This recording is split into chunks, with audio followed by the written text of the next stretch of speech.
Hey everyone, welcome to Logan's Mosh Pit. Glad to have you here. Do me a favor and please subscribe if you haven't already.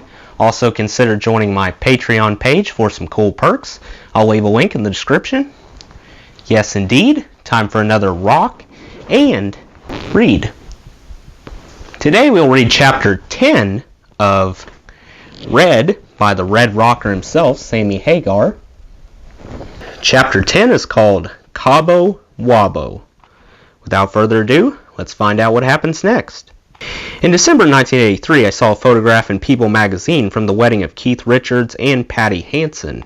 They were standing poolside at the Twin Dolphin, the only real hotel in Cabo San Lucas, Mexico at the time, and I thought it looked cool. He's always been one of my heroes, and I told Betsy we should go down, check the place out. There was only one flight a week, one flight in, one flight out, and two places to stay with dirt roads from the airport all the way to the Twin Dolphin. There were no telephones, no newspapers, no televisions, and no air conditioning. To make a phone call, you had to go to the phone company downtown and pay by the minute after they placed the call for you. When Keith came down for his wedding, he'd planned to stay for a week, but didn't leave for 3 months. His family went back after a couple weeks, but he stayed, sleeping on people's floors. George Vienna, the bellman at the Twin Dolphin, who eventually became the manager of the Cabo Wabo, took Keith everywhere. Keith liked to sit in with the mariachi bands. They didn't know who he was, this crazy Grinjo in the rock and roll clothes, but he was drinking tequila straight from the bottle and handing out $100 bills, so they loved him. Keith borrowed George's car to run into town and make a phone call about 7 miles into town from the Twin Dolphin. He never came back. Nobody had cars down there, but George finally talked the manager into driving him downtown after midnight to look for Keith in his car. He saw his car parked in the service station, long closed. He looked inside, and there was Keith, passed out on the floor next to the service station guy, a couple of empty tequila bottles beside them. He probably just stopped to get some gas and maybe some directions. Betsy and I went down there shortly after I read about Keith's wedding, and I fell in love. It was such a pristine, beautiful place. You would be walking on the beach and a wave would crash on the shore and blast a 5-pound red snapper up to the sand. All you had to do was reach down and pick it up. You could snorkel anywhere in the rocks and pull up oysters. You could damn near catch fish with your hands. There was nobody around for miles. The place was pretty much closed up during the summer, and if you didn't want to eat the mediocre food at one of the hotels, your best bet was a local taco stand or somebody's house. Latinos are very hospitable about inviting strangers to eat at their homes, even people they meet on the street. I used to go to people's houses and eat all the time in Cabo. While I was down there, I'd run across this place outside of town called Guadalajara, a little palapa shack, no windows, no doors. Chickens were running around. I sat down and in my little bull Spanish, Betsy could speak Spanish pretty well, but I was lost. I asked, "What do you have?" "Polo, frioles, arroz, and cerveza, chips, salsa," the man said. Outside, walking across the street from the marina, he saw 2 kids, not more than 8 years old, carrying a big swordfish on a stick, poked through its eyeballs. Each kid had an end of the stick, and they were dragging the giant fish. The guy turned around. "Why, pescado fresco," he said. He goes over to these kids, gives them some money, takes a knife, and whap, whap, cuts a couple of big steaks off the thing. They go off down the road to the next restaurant with the fish their pop had just caught. I ordered the fish. I thought I'd died and gone to heaven. This was the coolest thing I'd ever done in my life, sitting there having a brew, not a car anywhere, chickens running around. You're throwing crumbs down, the chickens eat them. You see a chicken on the grill, you know where that sucker came from. About the 3rd time I went, still before I joined Van Halen in 1985, George took me to town. It was all dirt roads. You couldn't drive down there. You'd run out of gas in between gas stations. The first time I drove there, we had to sleep on the side of the road at a gas station, waiting for it to open. There was nothing but little shacks for restaurants, and you could see the marina from anywhere downtown.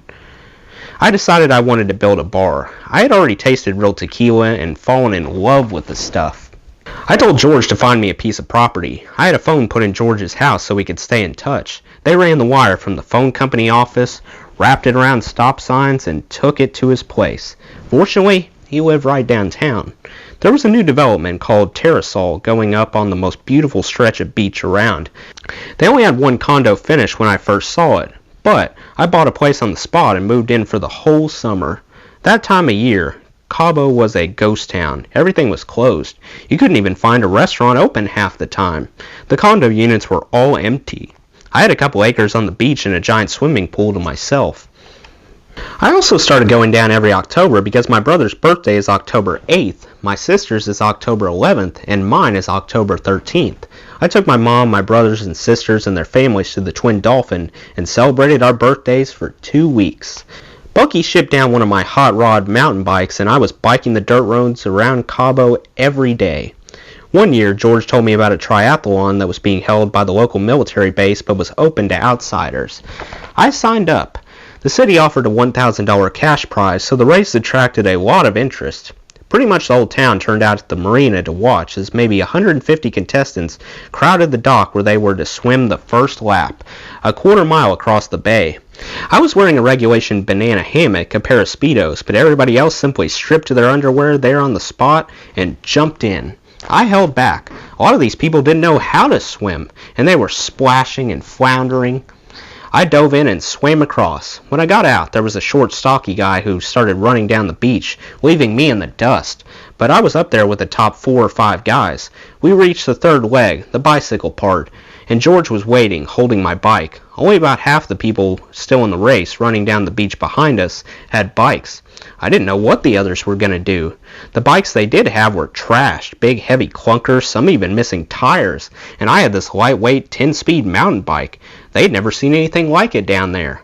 I was beginning to feel like the biggest hole in the world. The short, stocky guy was chugging up ahead of me on his junky piece of steel. He was dying going up the hill when I went flying by him in my mid-gears.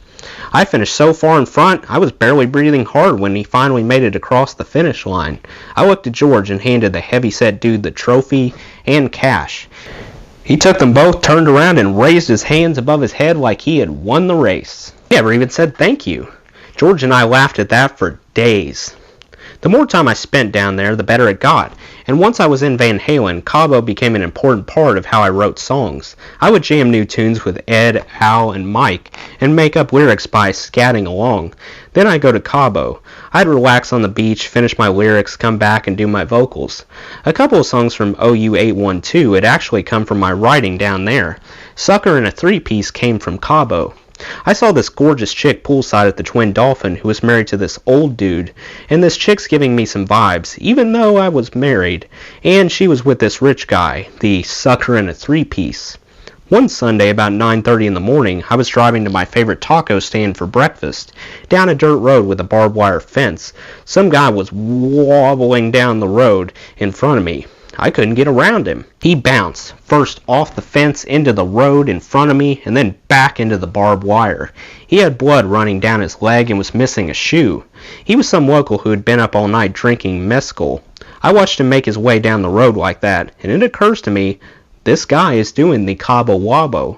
I went back to my pad and wrote the lyrics. Been to Rome, Dallas, Texas, man. I thought I'd seen it all. Round the world, every corner, man. I thought I'd hit the wall. The whole song spilled out of me. Cabo Wabo.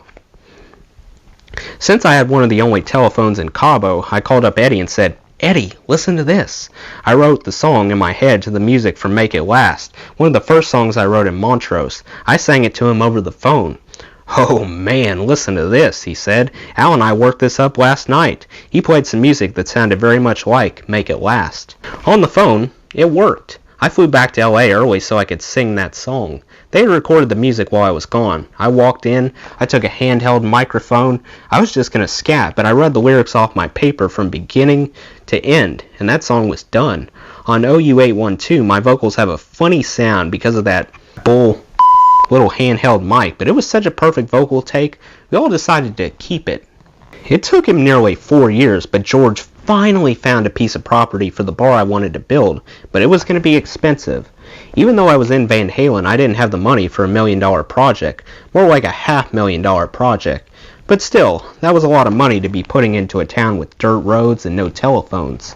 The town had been building up a little bit though. None of the side streets were paved, but they had paved the road to town and partway through town.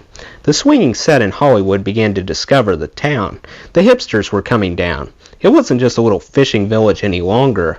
Boat owners and private plane pilots found the place. Private planes would land on this dirt strip. Walking around, you could sense the potential. It just wasn't there yet. I knew I was going to call the Cantina Cabo Wabo. I had already written the song. It was going to be a tequila bar, a small place with a stage. I told George to find an architect, and he found Marco Monroy Jr., son of the developer of Terrasol, who I had met. His father had showed me a smelly old sardine factory earlier when I was looking for locations. His son had recently graduated college and was starting to work for his dad. He had built a couple of houses that were the coolest houses down there. I hired him. Marco did the plans. It looked fantastic. I thought the building was 3,000 square feet, but Marco and George were talking 3,000 meters. I thought there would be plenty of room for a big parking lot. When they laid the foundation, it was 3 times larger than I figured. I was thinking of a nice small room that would hold 50 or 60 people, 150 tops. With everything going on, the plans for my cantina had begun to get a lot of my enthusiasm, and Eddie and Al couldn't help but notice. Finally, Ed Leffler had told me the other guys in Van Halen were beginning to feel like they were being left out. He had taken me aside and gently suggested that I make the other guys my partners in the cantina. You want MTV to really support it. You want the press. You want the publicity, he said. Bring these guys in on it. We held a meeting, and all of them, including Leffler, decided to join up as equal partners. They each gave me some $70,000 to repay the money I'd put up. It worked. Van Halen played the Gala grand opening weekend in April of 1990. MTV spent millions of dollars on a big promotion. They filmed commercials and held contests. They flew a whole airplane full of people down there. Raquel Welch was there, Brad Delp from Boston, Steve Lukather from Toto. The whole town was excited. Betsy's freak out on the plane had been the year before, and she hadn't been on a plane since. By the grand opening of the cantina, she was beginning to come around, and the medication was starting to work, but she wouldn't get on a plane. I still had my plane, but I couldn't fly down there without her. I bought a motorhome to drive us all the way down for the grand opening. I got my brother-in-law and my sister to come with me, Betsy, the nanny, and the kids. It took 3 days to drive down. It was my second time driving down, and it was rough going. By the time I got there, I wanted to kill Betsy. In the middle of the drive, I sent my plane down to Cabo with her psychiatrist, our doctor, and their families, and a couple of friends of mine. I put 8 people in that sucker and flew them down in my plane while I'm driving a 32-foot motorhome for 3 days. Betsy loved Cabo, but she was afraid of everything. She was afraid that she was going to have another panic attack. She hadn't been back since she had flipped out the last time. She was nervous about going back to the same condo in Terrasol. She was in kind of bad shape. We were on the outskirts of town, 20 minutes from the condo, showing our guests one of her favorite beaches, and she was getting disturbed. The psychiatrist suggested they go for a walk on the beach. She was shaking, and he was trying to calm her down. While they walked down the beach, we sat around trying to give them some space. I snapped. I cracked. The pressure of the grand opening and the Van Halen guys coming down for the first time, they were all freaked out too. What? No telephones in the room? What do you mean no room service? I stormed over to where Betsy and her psychiatrist were talking. This, I told the psychiatrist, I've got to do. We're getting out of here. She actually snapped out of it. It woke her up. We got back to the condo, and I knew I couldn't be too heavy with her. We left to do the sound check. Betsy's doctor came. The guy had never seen me play before. He was just a psychiatrist who knew Eddie. The doctor was blown away by the sound check. I'd never seen anything like that in my life, he said. The grand opening weekend went great. Van Halen played a couple nights. We had MTV and Mexican TV. It was a really big deal that went sour almost immediately. That first week, everything went great. As soon as we left and the town emptied out, nobody came to the cantina.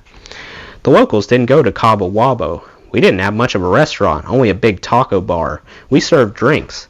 There really wasn't much to do there. We didn't have a live band. We played music over speakers. It was a 14,000 square foot echo chamber. It was dark. We had a lot of low lights and everything was black.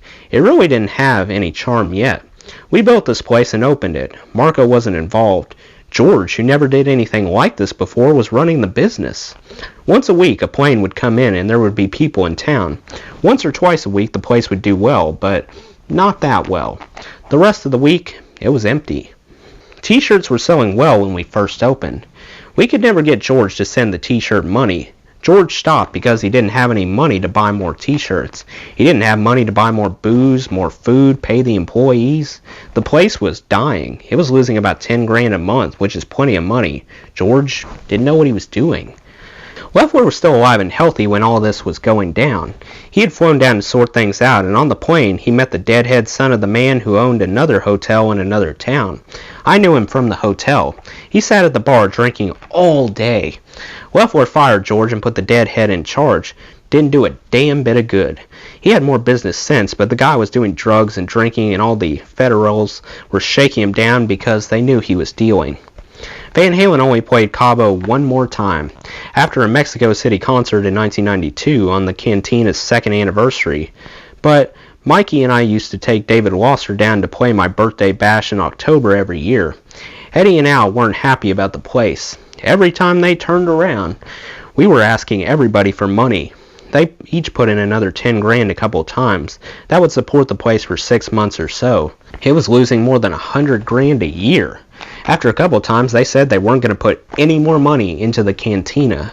Finally, Mike and I decided that every time the Cantina needed money, we'd go down and play. We'd do 2 or 3 nights. The place would be packed. We charged $5 at the door. That way, we kept it going. We played the Cantina 5 times that year and never had to put money in it again. One night, our deadhead manager asked if he could introduce me. He seemed so coked up his jaw was going from left to right, grinding his teeth. He got up there and started telling jokes and stories. People were throwing stuff at him and yelling. We had to drag him off. In the office, I told him to open the safe, and he was so addled he couldn't work the combination. He finally opened up the safe, and the only thing in there was a bag of Coke. I fired him. I went back and told Leffler. The band was all pissed off. It was a mess. He later cleaned up and told everybody he was sorry. He had a family and lived down there. He was trying to get it back together. Leffler cut him some slack because we didn't have any choice. But the whole situation had made all of us, especially the Van Halen brothers, anxious about Cabo and where it was headed. They refused to sink any more money into it, and it seemed like they were done with the whole idea of the place. I thought we could keep it going, but I knew it needed help. What I didn't know was that after Leffler's death, things would only get worse. Well, that's the end of Chapter 10. Let me know what you thought of Chapter 10 in the comments below. Before I go, I want to give a special shout out to my supporters on Patreon, Matt and Stacy from Canada. That does it for today's video, guys. I hope you enjoyed. Make sure to like, comment, and subscribe if you haven't already. I really appreciate the support. I'll see you next time. Till then, rock on.